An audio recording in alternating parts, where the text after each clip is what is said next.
You're listening to Talking to Teens, where we speak with leading experts from a variety of disciplines about the art and science of parenting teenagers.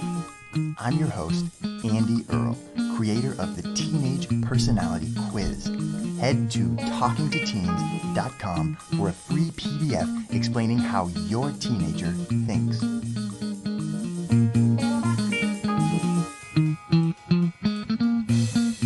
We're here today with Dr. Laura Markham. Dr. Markham is the creator of ahaparenting.com, a resource for parents all over the world to learn strategies to connect with their kids and discipline their kids, set limits, and enforce those limits without using punishment. Dr. Markham's approach is as simple as it is effective. She's found that you can create an emotional connection with your child, and that is what creates real, lasting change. And when you have that connection, you don't need to threaten, nag, plead, bribe, or even punish your kids at all. She has 3 books. Her first book, Peaceful Parent, Happy Kids, tells you how to, stop yelling and arguing and punishing and start connecting with your child. Her second book, Peaceful Parent, Happy Siblings, really shows you how to raise kids who will be best friends for the rest of their lives, who, even though they might argue with each other now, are building a really strong relationship that they can fall back on. And her third book is a workbook that you can use to put all of this stuff into practice with your own family. Really excited to pick her brain. Dr. Markham, thank you so much for making the time to be here. So you have got a website, you've written numerous books, you've created this whole community, you teach parents all around the world. I'm really curious how you got started on this whole journey. Well, I always loved children, and I was always interested in children when I was, 10 and 12 and 15 and 20. I always found ways to work with kids. And I studied psychology. It wasn't the first thing I studied. I got out of school and started a weekly newspaper. I'm also a writer and a journalist, and I wanted to make the world a better place. And I thought a newspaper was the way to do that. And this was there weren't a lot of websites at that moment early on. So then when my first child was born, I saw other people parenting in ways that I wanted to say to them, I think there might be a better way to do that. I had read a lot of research, right? Because I, by then, I wasn't done with my PhD in psychology, but I was well on the way. And I wanted to share what I was reading with other parents. Yeah. So it took me a while, but finally I began to actually put together the website, and the books took a longer time. My first book didn't come out until 2012, and I've written 3 books in the last 6 years.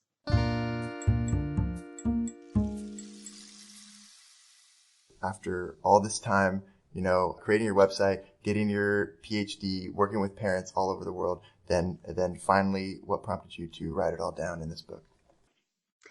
I wanted parents to have a comprehensive plan, because my website is over 1,000 pages.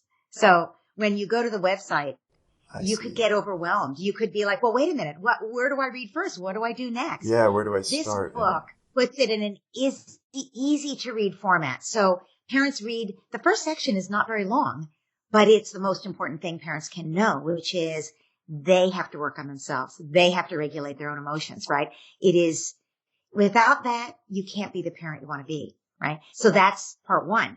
And then it's only 1 chapter. It's not a short chapter, but it's only 1 chapter, but it is the foundation of everything I do. And that's why it's first in the book. The second part of the book is about connecting with your child. And again, just 1 chapter, but without connection, your child isn't going to cooperate with you. They're not going to do what you want. They're not going to tell you, if you have a teenager, they're not going to tell you when something happens to them that's bad, because they won't trust you. Parenting is not a set of strategies. Parenting is a relationship. It's all about the connection you have with your child.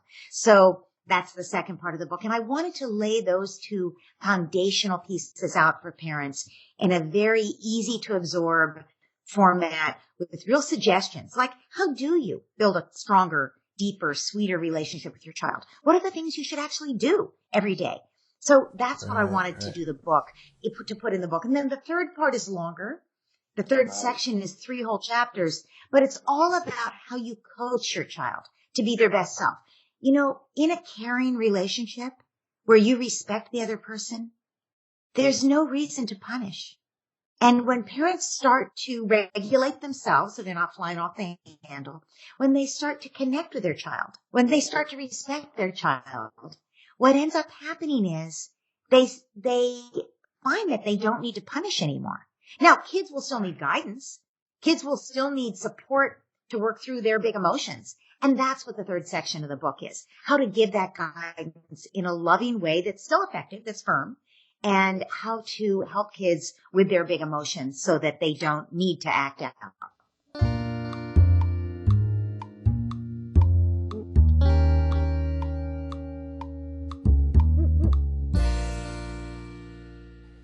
Okay, now you mentioned, and you talk about this throughout your books, not punishing kids. So I feel like for some parents, that's kind of a novel concept because, for us, we get parents coming to our website and their first question is, hey, my kid did this. How do I punish them? And so it seems a little far-fetched, this world with no punishments. What do you say to parents, who have kind of been trained in this old school philosophy and are skeptical that this no punishment approach will work for their kids? Well, I would say, first of all, that if you look at the research, punishment just makes kids into better liars. It doesn't make them better behaved. That's the first thing. Secondly, if you think back on your own growing up, your own teen years, when your parents punished you, what happened? Now, sometimes, again, you might have learned to sneak out of the house when you had when they would say, no, you're grounded, right? Or Sure, you might have, figured out other ways to sneak around. But even if you did, when they grounded you, you stayed in the house or whatever the punishment was, think about what happened then. You spent all your time thinking about how unfair they were, how mean they were, how they didn't understand, how your life was so unfair. Instead of thinking about, wow, I really did screw up. I didn't turn in a single homework assignment in, the class in science, after I didn't understand that lab and I never turned it in and then I stopped turning in my homework in the lab. I guess I could have handled it differently. But no, when your parents punish you for that, you're just angry. I hate science. I'm never even going to use science, right? And you make it all about the power struggle with the parent instead of actually looking at, I guess I could have handled it differently. I'm not saying that the child doesn't have to do something to repair what they've done. So when the child, let's say they haven't been turning in their science assignments, they didn't understand it and they didn't turn it in, and they were, busy having fun with their friends and doing other things, doing their after school activities, whatever they were doing, hanging out with their friends at the mall, whatever they were doing. And you discover as the parent that the science teacher writes a note, an email to you and says, your kid hasn't turned in a homework assignment in the last month and they're going to fail the class or whatever. You as the parent could say, okay, that's it. You're grounded, right? That's one way to do it. And we know what happens with that, which is the kid is not motivated to do a good job with the science.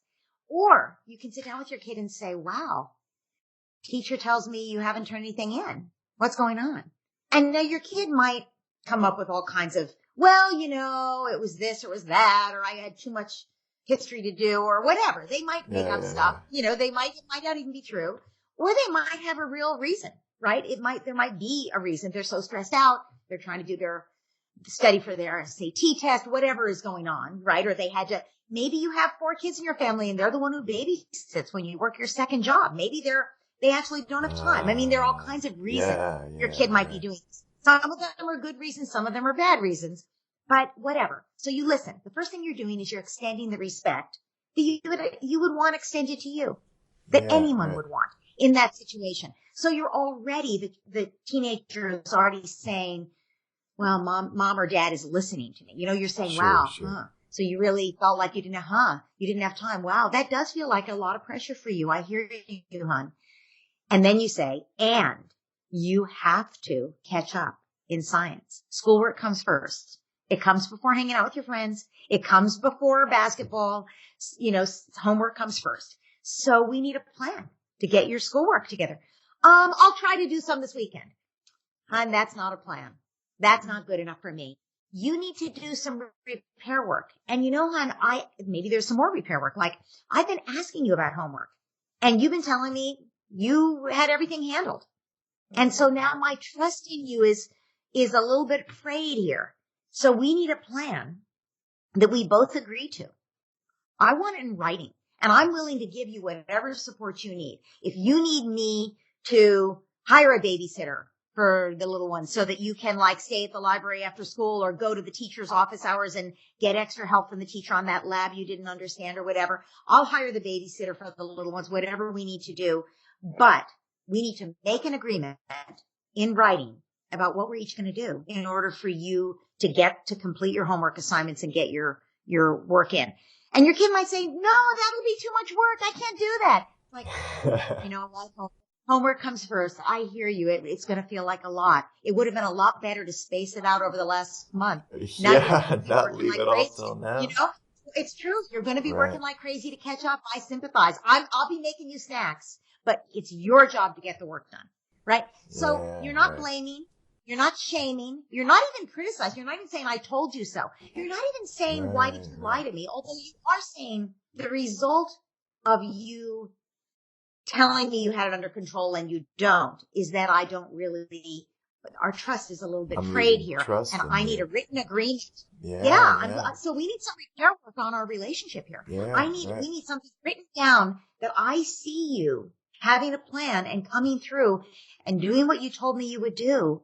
And we need to repair our relationship here, because the most important thing to me is my relationships with the people I love, my relationship with your dad or mom, if you're the parent talking, my relationship with you and your siblings. Those are the relationships that matter to me. And so when you feel like you can't tell me that you're falling behind, that tells me I'm doing something wrong as the parent. It tells me that I wasn't safe enough for you to tell me that. It's okay for you to mess up. But I want you to come tell me when you mess up, and I want you to tell me soon before you've dug a big hole and fallen in, right? It's a lot easier to repair for both of us. So we need to do some repair work here, hon. So notice that your child is not just getting off with a get out of jail free card, right? Yeah. They have to make up their assignments. They have to, they probably aren't going anywhere this weekend except doing their work. Maybe they are going to miss the basketball game, they're certainly not going to the mall to hang out with their friends. So it's not a punishment exactly. It's more that the two of you are coming up with a plan, and it's sort of like when you set the limit. When you have a little kid and they're in the sandbox and they're throwing sand, you don't say, oh, please don't throw the sand. You say, no throwing sand. It'll hurt the other kids. And your kid's looks right at you and they throw the sand. You say, okay, out of the sandbox. You're not nasty about it. You're not mean about it. You're just saying the rule in the sandbox is no throwing sand. We'll try again tomorrow. Like you can't handle that right now. Yeah, right. Exactly. You can't handle that right now. And that's what you're saying to your teenager. But you're doing it in a very respectful way. And you're allowing the teenager to be part of the problem solving. Your kid's like, oh, but Mom, I have to go to the game. Or I have to go to the concert I was going to go to with my friends or the water park or whatever else, and you're saying, I hear how much you want to do that. The problem is your science teacher says these things have to be in by Monday. And, it would have been great to have them done all week. I know wouldn't it be great if we could wave a magic wand and get them done all this last month, but that wasn't what happened. So I'm here to support you, and you need to get them done by Monday. So what are we going to do? What's our plan? So you're setting firm limits, just like with the sandbox, right? But there's no need for there to be punishment, right? Because with punishment, you're driving your kid away from you. When you're with punishment, this is a kid who now is not motivated to do the science. They're not motivated to tell you next time they have a problem because they're going to get punished.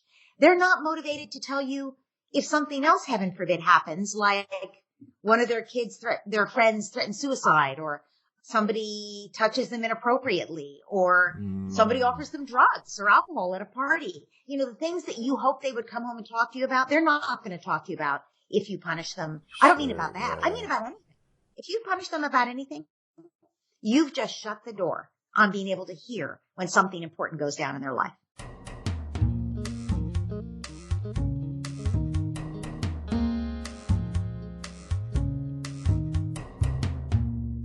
Well, it is time to make resolutions once again here for the next year. Here's one you can actually keep. Take a look at Wild Foods Cocotropic Mushroom Powder. Start the new year off right with a cocotropic habit. And they've even given our listeners a 12% discount as part of our partnership. And you can get that with the code TALKINGWILD at wildfoods.co. Well, thankfully, we've just passed the coldest, darkest, shortest day of the year. From here on out, it gets lighter, brighter, and warmer. You know, it's easy to get down this time of year. And if your teenager needs to speak with somebody, we recommend teencounseling.com. You answer a few questions, and they pair your teenager up with the perfect counselor or therapist right where they spend the most time, on their smartphone. It's completely affordable, and scholarships are available. To find out more, head on over to teencounseling.com and use the code TALKINGTOTEENS.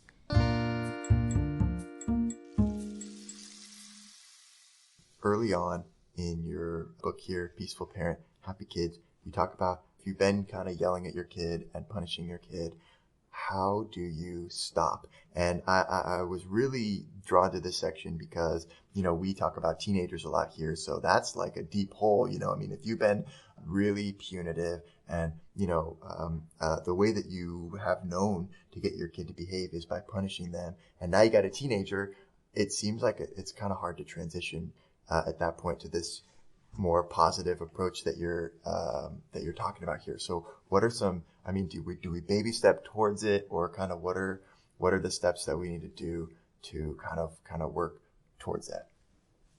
So the reason it's so hard to make the transition is partly that you have bad habits, right? Of just yelling, for instance. But there's another reason. Your relationship with your child is not as close as you'd like it to be. Because if you've been yelling at them right along, then they don't trust you as much and they don't have a reason to cooperate with you. Right? Sure. So I'll give you an example. When my daughter was, I don't know, maybe just before the teen years, 12, 13, she had a friend over spending the night. And I had told them, you guys have to go to bed at a reasonable hour. We've all got to get up early. You have summer camp tomorrow. And it's an early morning. And they were like, yeah, no problem. So that night, the friend said to my daughter, let's sneak out of the house and go up to the park and look around and see, who's hanging out there. I think that cute boy that I'm interested in might be out there hanging out. And my daughter says, oh, we told my mother we would go to bed, we'd have lights off at 10 o'clock or whatever it was. And the friend says, you don't have to do everything your mother says. And my daughter said, yeah, but why would I lie to her? My mother doesn't lie to me. My mother makes sense. She asks respectfully. We didn't have to agree to this. The condition of our having the sleepover was that she said, you can have the sleepover, but only if. And we agreed to that. I'm not going to break my agreement with my mother. And when she told me about it the next day, she said, yeah, my friend lies to her parents all the time. Right? Her friend who was over. And as I talked to her about it, I realized my daughter wouldn't lie to me any more than she would burn our house down, because the relationship was important to her. Right. Yeah, and so it would be like burning the relationship down to lie to me. Right. And betray my trust. But this other girl, her parents punished her. She had found the best way to manage her parents, was to lie to them. And so that's what she did. Right. And all right, so maybe she got caught sometimes, but she would just come up with another lie or whatever. And yes, she'd get punished, but there was no positive anything going to happen there. So if that's the way you've been parenting, you get to 13, or 12, and it's all over. It's like your kid has already learned that the best way to manage you is to lie to you, right? So that's another reason it's so hard to make the transition. So I don't think you can just change what you're doing. I think you also you can change what you're doing for sure, and you should, but you also have to have a conversation with your kid about it, right? And they may not believe you at first. They may not believe you, But what I would do is I would sit down with my kid, whether they're 12 or whether they're 8 or whether they're 14, 15, 16. I would sit down with them and say, I want to talk to you about something. I love you so much. I could never love anyone more than I love you. And my relationship with you is really important to me. And I tried really hard to be a good parent. I've done the best job I knew how to do. And I think I've made some big mistakes. I am so sorry about that. And your kid's looking at you like, what do you mean? Like, what are the mistakes? And you say, well, sometimes I'm probably not the best listener, am I? And your kid's like, if you're lucky, your kid will be like, yeah, that's right. You never listen to me. You never, like, hopefully they'll tell you things. Don't get your hackles up. Don't get defensive. Just say, wow, it's worse than I thought. Wow. I mean, have a sense of humor about it, right? Like, wow, I guess you really did feel like I wasn't listening. I am so sorry. We need a way that you can clue me in when I forget to listen. Like if I just start to yell at you and I don't listen, next time that happens, is there like a thing you could just say to me like, Mom, Dad, listen, please, something. And I'll just try. And even when I'm really angry, I'll tell you what I'm going to do. And this is something I describe in my book. Stop, drop, and breathe. The parent needs to just stop what they're doing. Like if they're starting to yell at the kid and they notice that, stop what you're doing. Drop your agenda. Like right now you want your kid to take out the garbage or whatever you're yelling at them about, right? Do their homework. Sure. Stop playing that game. Right? But drop your agenda for a minute and take a deep breath. Stop, drop, and breathe. And then if it's not an emergency, I know they're on the video game. They told you they would get off it half an hour ago. They're still on it. You just noticed. It's still not an emergency. Your relationship with them is more important. Turn around, go into the other room, like go to the kitchen, splash some water on your face, take a few more deep breaths, and then go back into where your kid is. And then you say, you get them to look at you. You're like, hey, time out from the game for a minute. Gotta talk to you. And your kid's like, Dad, don't bother me. Or Mom, I'm about to get to the next level or whatever. It's really important. Right. Yeah. Right. Yeah. They're trying to do whatever they're doing. And you're like, look what time it is. You were supposed to be off the game half an hour ago. You're supposed to take out the garbage. You're supposed to do your homework, whatever it is they're supposed to be doing. Right. And most parents are so angry at this point because they feel like they shouldn't have to repeat themselves. Yeah. Of course you have to repeat yourself. You're still a teenager. They may look like they have a grown up body. They're a teenager. Right. Their prefrontal cortex is not fully developed. You will have to repeat yourself. That's the way it is. Just the way you would with a kid who's younger. You'll have to repeat yourself. So don't have a chip on your shoulder. Have a sense of humor, but stop them from what they're doing, right? But if it's a more complicated thing where you start to yell at them and your kid's like, listen, Mom, Dad, listen, then you really do need to stop, drop, breathe, take a deep breath, and then come back and say, okay, I'm listening. What do you need to tell me, right? And your kid's like, I can't do what you're asking. I have a big test tomorrow. I can't take the dog for a walk. I can't help you out on whatever. I didn't expect to have to do anything like that tonight. I've got this test to do. And you're thinking, yeah, if you'd gotten off your game earlier, you would have had time. But whatever, you're in a dialogue where you can say, okay, how can we find a win-win solution that works for both of us, right?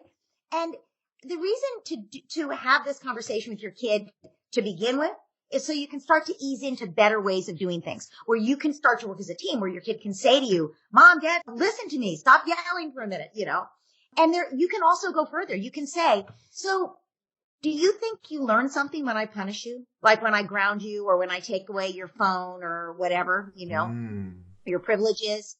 And your kid's going to be like, I learned something, or whatever. They're going to tell you what they think you want to hear. And you can say, but we still haven't solved that problem. You're still not doing X, Y, Z that I keep put away punishing you for this. Right. Exactly. And it's not working.